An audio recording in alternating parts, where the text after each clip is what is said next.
Exercise 1.1 question number 3। इस video में हम क्वेश्चन नंबर 3 को कंप्लीट सॉल्व करने वाले हैं। उससे पहले अगर आपने क्वेश्चन नंबर 2 का कंप्लीट सॉल्यूशन अभी तक नहीं देखा तो आप आई बटन पर क्लिक करके या वीडियो की डिस्क्रिप्शन में दिए गए लिंक पर क्लिक करके उस वीडियो को देख सकते हैं। तो चलें लेक्चर स्टार्ट करते हैं। नेक्स्ट हमारे पास है क्वेश्चन नंबर 3। क्वेश्चन नंबर 3 में हमें क्या कहा गया है, express the following as a rational number p by q. मतलब हमें पता है कि ये रैशनल नंबर होते हैं where p and q are integers, जहाँ पे p और q इंटीजर्स हैं। इंटीजर्स हमें पता है कौन से होते हैं, जीरो से स्टार्ट होके राइट साइड पे पॉजिटिव इन्फिनिटी तक और लेफ्ट साइड पे पॉजिटिव इन्फिनिटी तक जितने भी नंबर्स होते हैं वो कौन से होते हैं, इंटीजर्स होते हैं।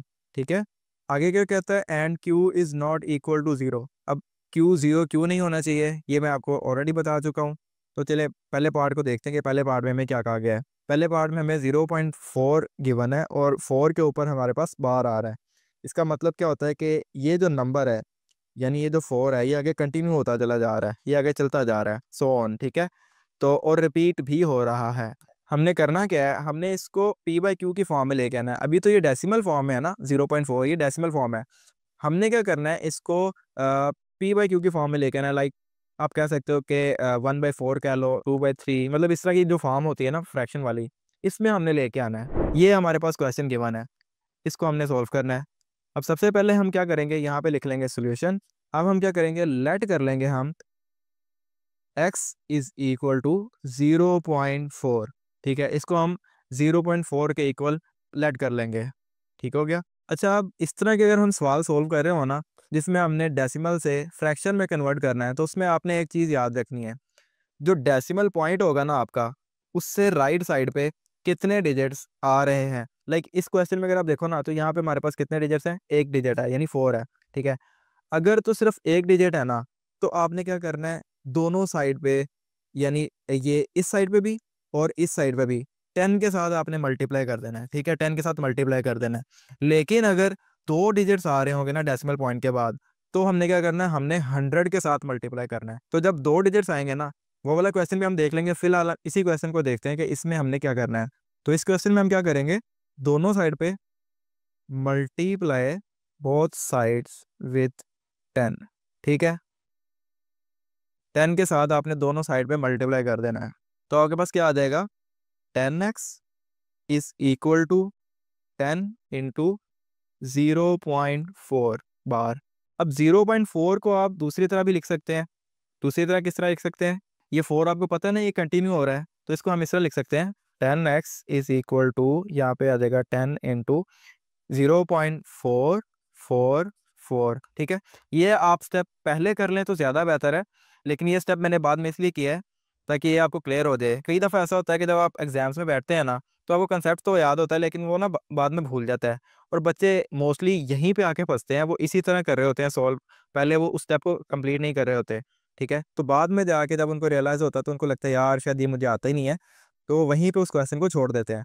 ठीक है, लेकिन ये स्टेप मैं आपको बता रहा हूँ कि आपने पहले करना होता है। अभी सिर्फ समझाने के लिए मैंने आपको यहाँ पे ये वाला स्टेप किया है, लेकिन ये आपने पहले कर लेना है। अब अगर आप 10 से मल्टीप्लाई करेंगे ना इस साइड को भी, तो आपके पास क्या बन जाएगा, इक्वल्स, यहाँ पे हम 0.444 2 बार लिख लें या 3 बार लिख लें, आपकी मर्जी है। मतलब 4 बार भी लिख सकते हैं, 5 बार भी लिख सकते हैं, बात एक ही है।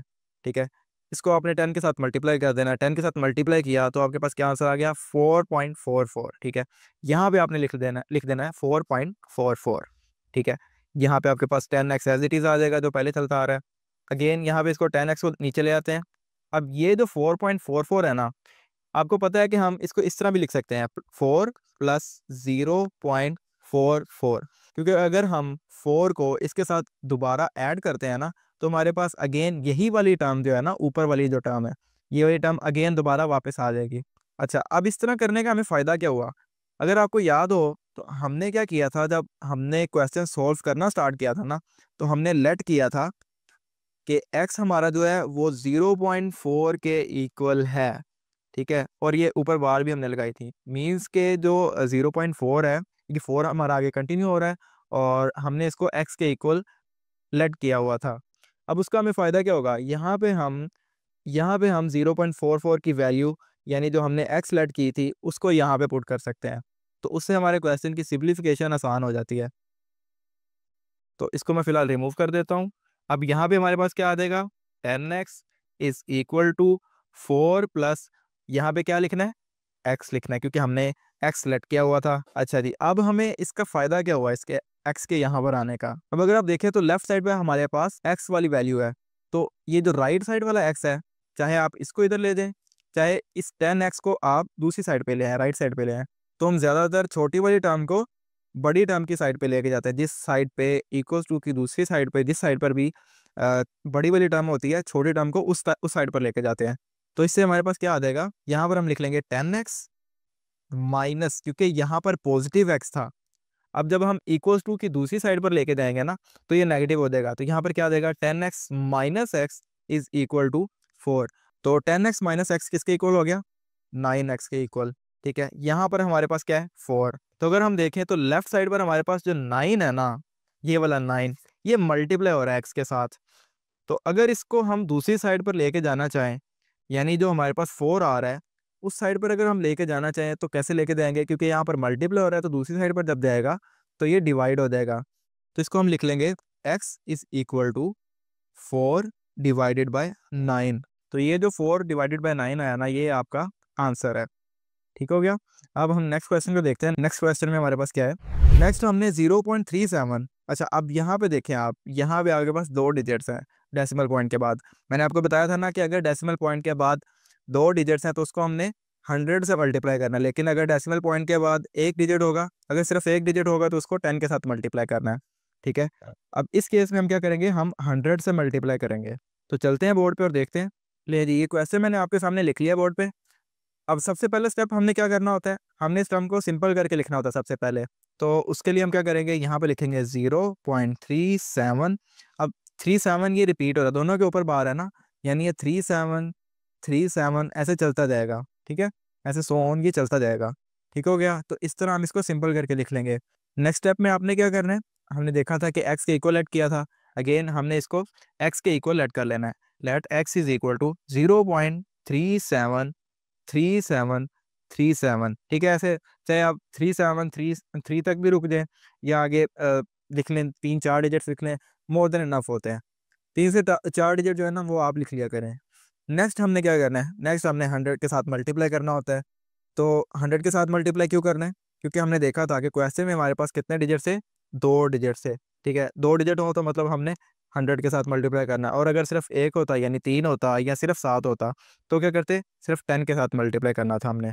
अभी हम क्या करेंगे, 100 के साथ मल्टीप्लाई करेंगे। तो यहाँ पे लिखेंगे मल्टीप्लाई बोथ साइड्स विथ 10। ठीक है, तो जब 100 के साथ मल्टीप्लाई करेंगे तो यहाँ पर लेफ्ट साइड पे आपके पास आ जाएगा 100x is equal to 100 into 0.373737। ठीक है, ये आपके पास आ जाएगा। अब आपने क्या करना है, 100 इसके साथ मल्टीप्लाई कर देना है। तो कैलकुलेटर ओपन करते हैं। कैलकुलेटर में हम टाइप करेंगे 100 इंटू 0.3737 अगेन 37। ठीक है, तो हमारे पास क्या आ जाएगा, 37.373737। जितनी बार इसको लिख लेते 37 को, उतनी बार वो रिपीट होता चला जाता। तो यहाँ पर हमारे पास क्या आ जाएगा, 100x इज इक्वल टू 37.3737। ठीक है, अगेन वही काम करेंगे, इस 37 को हम अलहदा कर लेंगे और इसको अलहदा कर लेंगे। तो यहाँ पे आ जाएगा 100x is equal to 37 plus 0.3737। Again हमने क्या करना है, ये जो हमारे पास टर्म आएगी इसको हमने x के साथ रिप्लेस कर देना है, क्योंकि हमने इसको x सेलेक्ट किया हुआ है। तो हमारे पास क्या आ जाएगा, 100x is equal to 37 plus x। फिर हम इस x को इस साइड पे ले देंगे, तो यहाँ पे आ जाएगा 100x minus x is equal to 37। 100x में से x को माइनस करें तो यहाँ पे आपके पास आ जाएगा 99x। ठीक है, 99x इज इक्वल टू 37। अब 99x के साथ यहाँ पर मल्टीप्लाई हो रहा है, तो अगर यहाँ पर सिर्फ x रह जाएगा, 99 उस साइड पर जाएगा तो क्या होगा, डिवाइड होगा। तो यहाँ पर आपके पास आ जाएगा 37 डिवाइडेड बाय 99। ये आपका आंसर है। नेक्स्ट पार्ट में हमारे पास 0.21 गिवन है, ये भी बिल्कुल जैसे हमने 0.37 किया है ना। अच्छा, अब क्वेश्चन नंबर 3 का पार्ट 3 हम देखें तो 0.21 यहाँ पर हमारे पास गिवन है और 0.21 के ऊपर बार है, मीन्स के जो 0.21 है ये रिपीट हो रहा है। अब डेसिमल के बाद हमारे पास कितने डिजिट्स हैं, 2 डिजिट्स हैं, इसका मतलब हमने 100 के साथ मल्टीप्लाई करना है। तो हम क्या करेंगे, सबसे पहले तो हम इसको सिंपल फॉर्म में लिख लेंगे। सिंपल फॉर्म में कैसे लिखेंगे, 0.21 और क्योंकि 21 रिपीट हो रहा है तो यहाँ पर अगेन 2 से 3 दफ़ा और लिख लेंगे 0.212121। ठीक है, अब यहाँ पे सो ऑन साथ में लिख देंगे। अब इस टर्म को हम x के इक्वल भी लेट कर लेंगे, तो यहाँ पे हम लिख लेंगे let x is equal to 0.212121 so on. ठीक है, नेक्स्ट स्टेप हमने क्या करना है, नेक्स्ट हमने मल्टीप्लाई कर देना 100 के साथ दोनों साइड्स पे। ठीक है, तो यहाँ पे हम लिखेंगे multiplying both sides, multiplying both sides by 100। ठीक है, 100 के साथ हमने दोनों साइड पे मल्टीप्लाई कर देना है, तो यहाँ भी हमारे पास आ जाएगा 100x is equal to 100 into 0.212121 so on. ठीक है, ये चलता चला जा रहा है। अब 100x इस साइड पर एज इट इज रहेगा और लेफ्ट राइट साइड पर हमारे पास क्या आ जाएगा, 100 को हम 0.212121 से मल्टीप्लाई करेंगे तो यहाँ पर आ जाएगा 21.2121 सो ऑन, ये चलता चला जाएगा। अब हम क्या करेंगे, हम इसको इक्वेशन 2 का नाम दे देंगे और जो हमने x के इक्वल ऐड की थी उसको हम इक्वेशन 1 का नाम दे देंगे। तो ये रही हमारी इक्वेशन 1 और नीचे थी हमारे पास इक्वेशन 2। अब ये दो इक्वेशंस बन गई हमारे पास। हमने अब क्या करना है, इक्वेशन 2 जो हमारे पास बड़ी इक्वेशन है उसमें से हमने इक्वेशन 1 को माइनस कर देना है। तो हम यहाँ पे लिखेंगे subtracting equation 1 from equation 2। Equation 2 में से हम इक्वेशन 1 को माइनस कर रहे हैं। इक्वेशन 2 क्या थी हमारे पास, 100x था लेफ्ट साइड पे, यहाँ पे हम लिख लेंगे 100x और इक्वेशन 1 में क्या है, x। ये देखिए यहाँ पर इक्वेशन 2 में हमारे पास 100x है और अगर हम इक्वेशन 1 में है तो यहाँ पर सिर्फ x है। ठीक है, तो यहाँ पर हम लिख लेंगे 100x minus x is equal to, अब इक्वल्स टू की दूसरी साइड पर क्या है, इक्वेशन 2 में हम देखें तो हमारे पास इक्वल टू 2 की दूसरी साइड पर ये आ रही है टर्म। ठीक है, तो यहाँ पर हम लिख लेंगे 21.2121 सो ऑन। ठीक है, ये चलता चला जा रहा है। अब इसमें से हमने माइनस करना है जो इक्वेशन 1 में हमारे पास टर्म दी गई थी ये वाली। ठीक है, ये हमने इसमें से माइनस कर देनी है जो है 0.212121 सो ऑन। यहाँ पे हम लिख लेंगे माइनस, अब जगह थोड़ी है तो मैं इसको यहाँ पे नीचे लिख रहा हूँ, आपके पास जगह होगी आपने यहाँ पे ऊपर ही लिख लेना है। ठीक है, 0.212121 सो ऑन। ठीक है, 100x में से हम x को माइनस करेंगे तो हमारे पास क्या आ जाएगा, 99x आ जाएगा। यहाँ पर हम लिख लेंगे 99x इज इक्वल टू, अब 21.2121 सो ऑन में से 0.212121 को माइनस कर देते हैं। तो जब इसमें से आप माइनस करेंगे तो आपके पास क्या बचेगा, ये 21 बचेगा। तो यहाँ पे हमारे पास आ जाएगा 21। ठीक है, यहाँ पे लेफ्ट साइड पर आपके पास 99x के साथ मल्टीप्लाई हो रहा है, तो जब हम इसको दूसरी साइड पर लेके जाएंगे तो ये डिवाइड हो जाएगा। यहाँ पर क्या बचेगा x और राइट साइड पर क्या आ जाएगा 21 डिवाइडेड बाय, यहाँ पर इक्वल्स टू का साइन डाल लेते हैं, यहाँ पर लिख लेते हैं 21 और नीचे आ जाएगा 99। यहाँ पे क्वेश्चन नंबर 3 एंड होता है। नेक्स्ट वीडियो में हम इंशाल्लाह क्वेश्चन नंबर 4 को सोल्व कर रहे होंगे। अगेन अगर आपने क्वेश्चन 2 के सोल्यूशन वाली वीडियो अभी तक नहीं देखी तो डिस्क्रिप्शन में दिए गए लिंक पर क्लिक करके आप उस वीडियो को भी देख सकते हैं। अगर आपको ये वीडियो हेल्पफुल लगी तो वीडियो को लाइक कर दें और मजीद ऐसी वीडियोस के लिए चैनल को सब्सक्राइब करना मत भूलिएगा। और अगर आपके किसी फ्रेंड के कंसेप्ट वीक है तो उसके साथ भी आप इस वीडियो को शेयर कर दें। तो मिलते हैं नेक्स्ट वीडियो में, तब तक के लिए कीप प्रैक्टिसिंग। अल्लाह हाफिज।